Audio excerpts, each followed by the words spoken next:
Hello, कैसे हैं आप लोग। तो आपका लास्ट वीक बचा हुआ है फॉर दी 2024 एग्जामिनेशन। तो काफ़ी बच्चों ने एग्ज़ाम दे भी दिया है और कुछ बच्चे बचे होंगे जिनका लास्ट अटेम्प्ट छोड़ा हुआ है कि लास्ट वीक वाले हम देने वाले हैं लास्ट वीक में।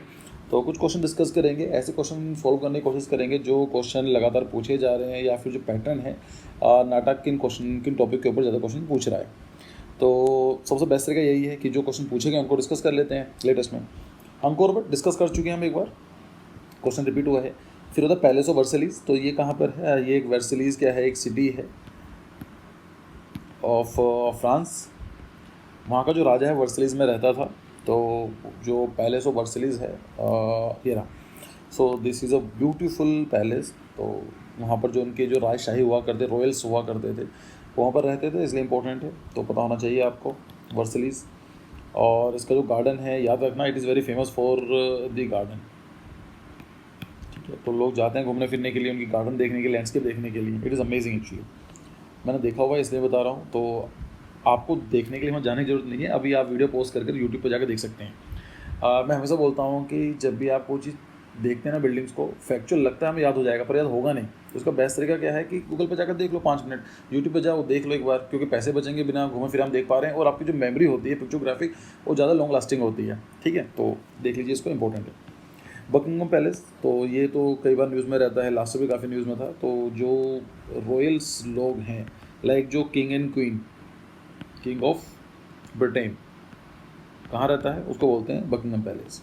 ठीक है, तो this is the official residence of the king और द क्वीन, और द बोल सकते हैं मोनार्की का जो रेजिडेंस है वहाँ पर रहता है। पेप्सी लोगो पूछा गया था कि पेप्सी का लोगो कैसा है, तो ये तो this is the Buckingham palace, और ये है पेप्सी का लोगो। ऐसे ही आपके आसपास जो भी ब्रांड्स आप यूज़ करते हैं, चाहे कोल्ड ड्रिंक की हो, चाहे बिस्किट की हो सकती हैं, चाहे आपके कुछ गवर्नमेंट एजेंसीज़ हैं, ये बेसिक चीज़ें हैं जो आपको लोगोज आने चाहिए। देख लीजिएगा, अगर नहीं है तो आप आर्क जेनेसिस की कोई वीडियो में जाकर देखेंगे, लेटेस्ट की लाइक स्टार्टिंग 7-10 वीडियोज़ जो हैं लेटेस्ट, वहाँ पर डिस्क्रिप्शन बॉक्स के अंदर मैंने लोगों की लिंक दिया हुआ है। ठीक है, तो 3-4 वीडियोज़ मैंने बनाई थी, उन लोगों उसको देख लीजिए, उससे बाहर क्वेश्चन आने के चांसेस बहुत कम है। ये भी डिस्कस किया होगा मैंने पक्का, डेफिनेटली। ठीक है, देख लीजिए। फिर आता है साइनेज। क्या होता है साइनेज का मतलब होता है कि ऐसा साइन या फिर ऐसा कुछ सिंबल बोल सकते हैं जो यूज़ किया जाता है as a mean of communication. मतलब कोई बताने वाला नहीं है, लेकिन आपको सिंबल दिख जाएगा, वो साइनेज दिख जाएगा, समझ जाएंगे। जैसे यहाँ पर है, मैंने रोड्स के अलग अलग हो सकते हैं, अलग अलग तरीके की चीज़ें हो सकती हैं, लेकिन जो क्वेश्चन बन रहे हैं नाटा में, रोड सिग्नल के ऊपर ज़्यादा क्वेश्चन बनते हैं। जैसे यहाँ पर है, आपको बताने की जरूरत नहीं, लिखा गया है कि यहाँ पर रोड स्लिप हो सकती है, स्लिपरी रोड है, तो भाई ध्यान से चलो। यहाँ पर ये है कंपल्सरी राइट टर्न, कि आप जा रहे हो तो राइट टर्न लेना ही लेना है आपको, है ना। तो ये आ गया।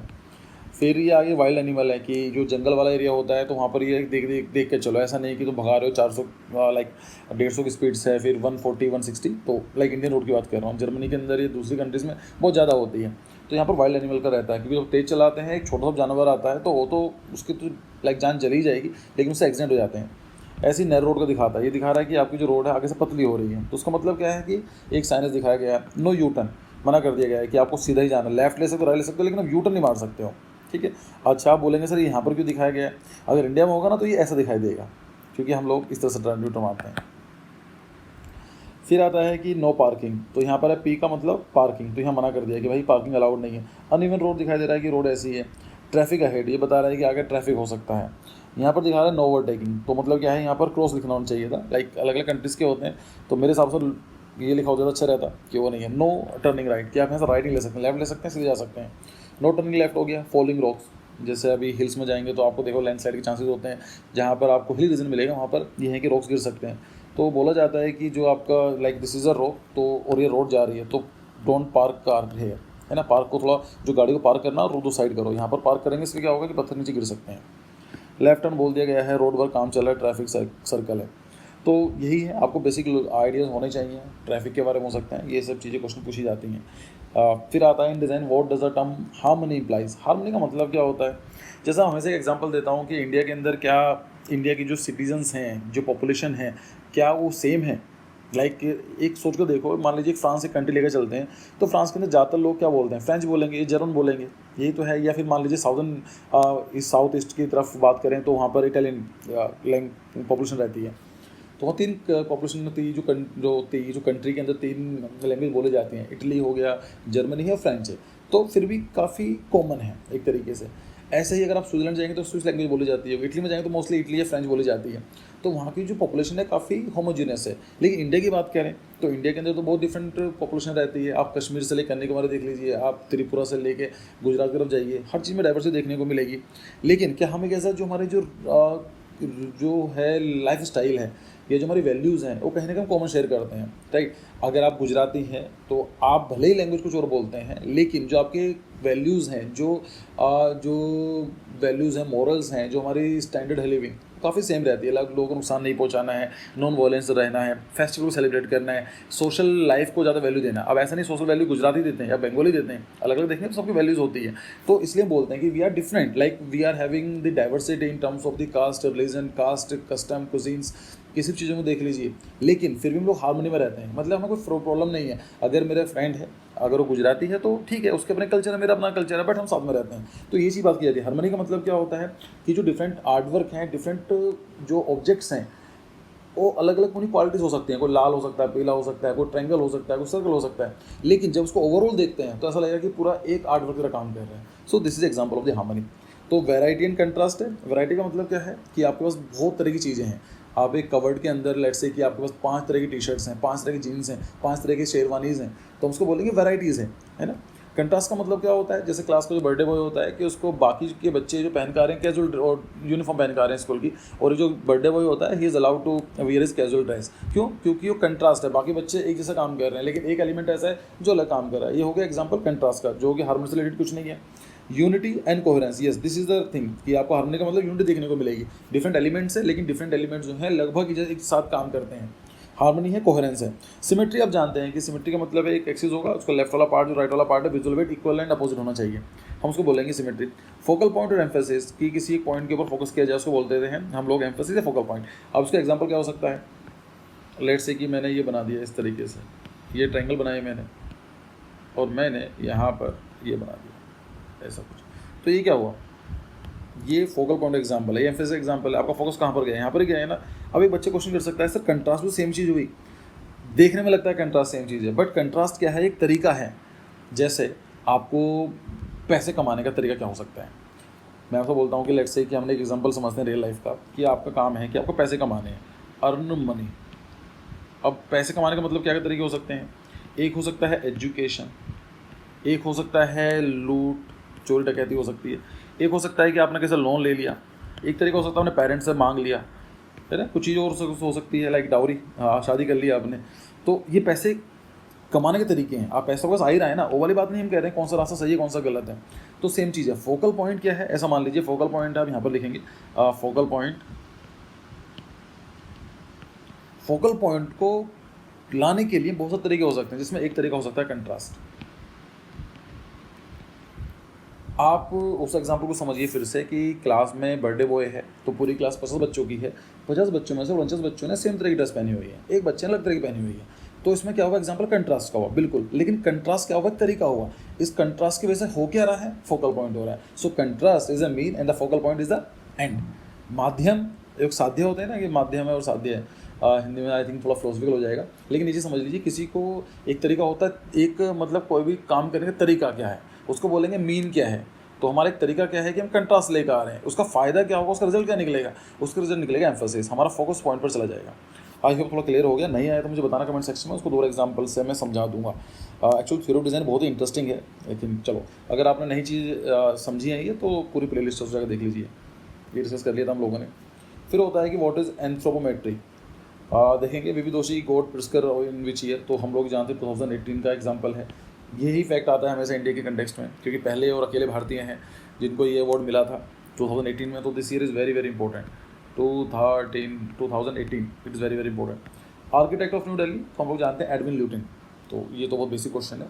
एंथ्रोपोमेट्री का मतलब होता है scientific study of measurements and proportion of the human body, मतलब हमारी जो बॉडी के जो 4 आर्म्स हैं ये है, इसे कितना पार्ट रहता है, हमारा जो फेस है, हमारी पूरी बॉडी का कितना पार्ट रहता है। So this is the proportions. Proportion का मतलब क्या होता है, now you can say the difference between scale and proportion.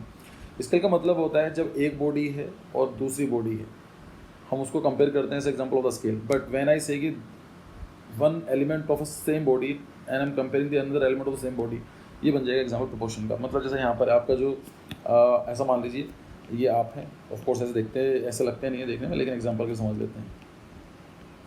This is your छोटी सिस्टर, छोटी बहन है आपकी। तो जब हम दोनों कंपेयर करते हैं तो ये एग्जांपल हो गया स्केल का। लेकिन मैं उससे बोल रहा हूँ कि आपके जो कान है ना, इतने बड़े बड़े कान हैं यार आपके, तो ये एग्जांपल हो गया कि मैं आपका कान को कंपेयर कर रहा हूँ आपकी पूरी बॉडी के साथ या फेस के साथ। तो कान भी आपका है, फेस भी आपका है, सो वन एलिमेंट ये, अनदर एलिमेंट ये है, और दोनों एक ही बॉडी के हैं, पर दोनों के आपस में रिलेशन कंपेयर कर रहे हैं, तो एग्जाम्पल हो जाएगा प्रोपोर्शन का। तो यहाँ पर जब भी हम बात करते हैं स्केल के बारे में, तो ऐसा एग्जाम्पल होती है प्रोपोर्शन। प्रोपोर्शन के सापेक्ष में हम बात करते हैं। तो यही है कि जो हमारे, जैसे यहाँ पर ये देखा गया है कि जो हमारे हैंड होते हैं पूरा स्ट्रेच आउट करेंगे तो हमारी जो हाइट होती है उसके बराबर होते हैं। ये हमारा जो फेस है इस तरह से बनाया जाता है। तो ये हो गया साइंटिफिक स्टडी। साइंटिफिक स्टडी का मतलब क्या होता है कि रूल्स रेगुलेशंस के ऊपर होगा, इसके ऊपर ऑब्जर्वेशंस होंगी, है ना। साइंटिफिक स्टडी की जाएगी तो हम लोग पहुँचेंगे। अब ऐसा नहीं है कि मेरे मन में आया मैंने कुछ बोल दिया। साइंटिफिक स्टडी का मतलब it is going to back by some facts observations, है ना। चलिए, कंपेरिजन दी हाइट बिल्डिंग, तो मतलब क्या है कि बहुत सारे बिल्डिंग्स दी गई होंगी, 3-4 बिल्डिंग दोनों कंपेयर करना था। सबसे ऊंची बिल्डिंग कौन सी है, तो ये तो सबको पता रहता है बुर्ज खलीफा है, लेकिन सेकंड ऊंची बिल्डिंग कौन सी है उसके बारे में जानकारी नहीं होती है। ये आपको 3-4 बिल्डिंग दे दूँ या मोन्यूमेंट दे दूँ, हाइट टावर्स दे दिए और बोला जाए कि इनको इनकी हाइट के साथ अरेंज करो, तो बेसिक जानकारी आपको होनी चाहिए, ठीक है। प्लानर ऑफ चंडीगढ़ पूछा गया था, तो कौन है चंडीगढ़ के? चार्ल्स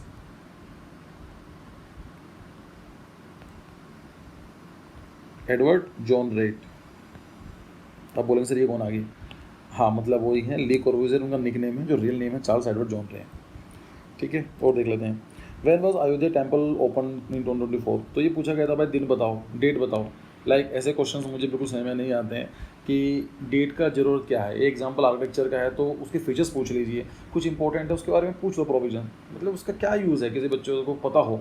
एक बच्चा है, मान लेता हूँ मैं बिगिनर हिंदू में, मान लो कि मुझे अच्छा लगा उस दिन अयोध्या का जो इनॉग्रेशन हुआ है, किस दिन हुआ, लेकिन मुझे उसके फ़र्क क्या पड़ता कौन से दिन हुआ है। Like it is a useless information कि कौन से दिन हुआ है। ये पूछो कि जो अयोध्या टेम्पल है उसका स्ट्रक्चर कैसा बनाया गया है, उसके फीचर्स के बारे में बात कीजिए, उसके आर्किटेक्चर स्टाइल के बारे में बात कीजिए। तो ये फैक्चुअल है, इसका कोई यूज़ नहीं है, ठीक है।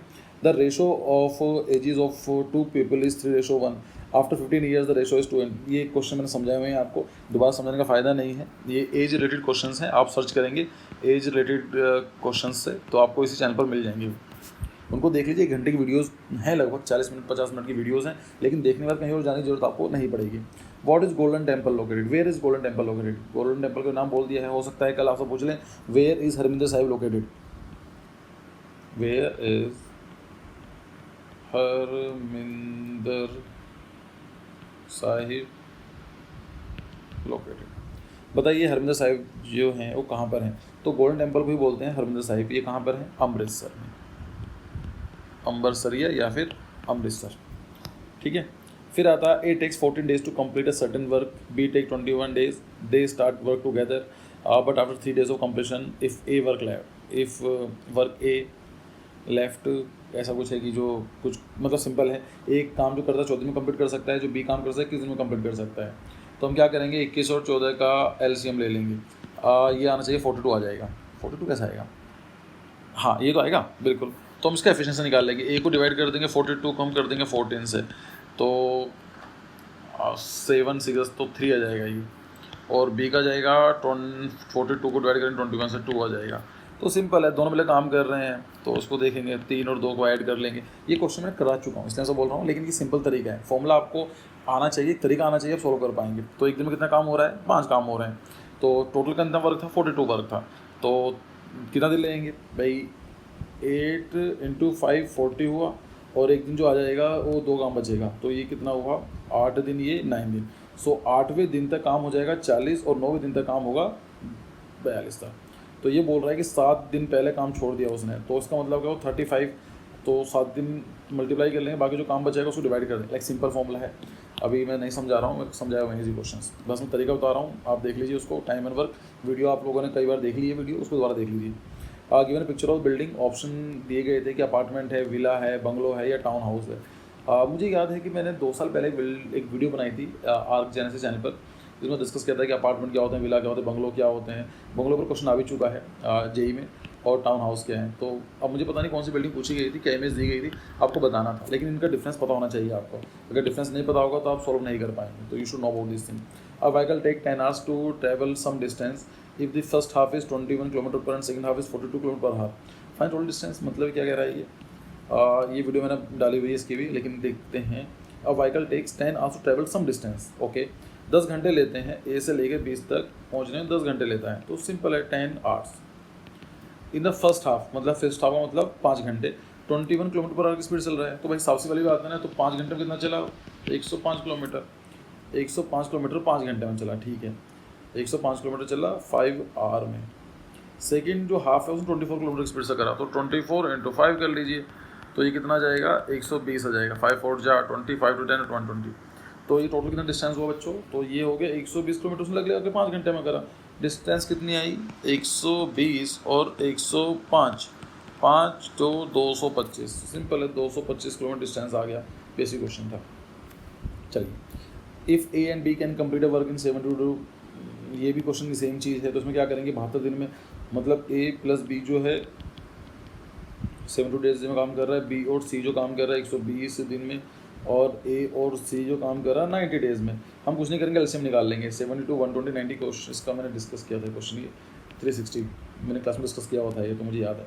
360 इसका एलसीएम आएगा, तो सिंपल है। तो ए और बी को 360 को डिवाइड कर लेंगे 72 से, जो कुछ भी हो जाएगा इसका मतलब उसकी एफिशिएंसी 6 आई 5 ही आए। बस आपको फॉर्मूला निकालना है। ईजी तो क्वेश्चन है, लाइक इसमें क्या समझाऊँ। If you man buy an item for 150 rupees and how much should he sell to earn 30 profit 30 rupees. Simple है ना, 150 रुपये का उसने लिया है, 30% प्रॉफिट चाहिए, तो उसका 30% कितना प्रॉफिट चाहिए उसको निकाल लो।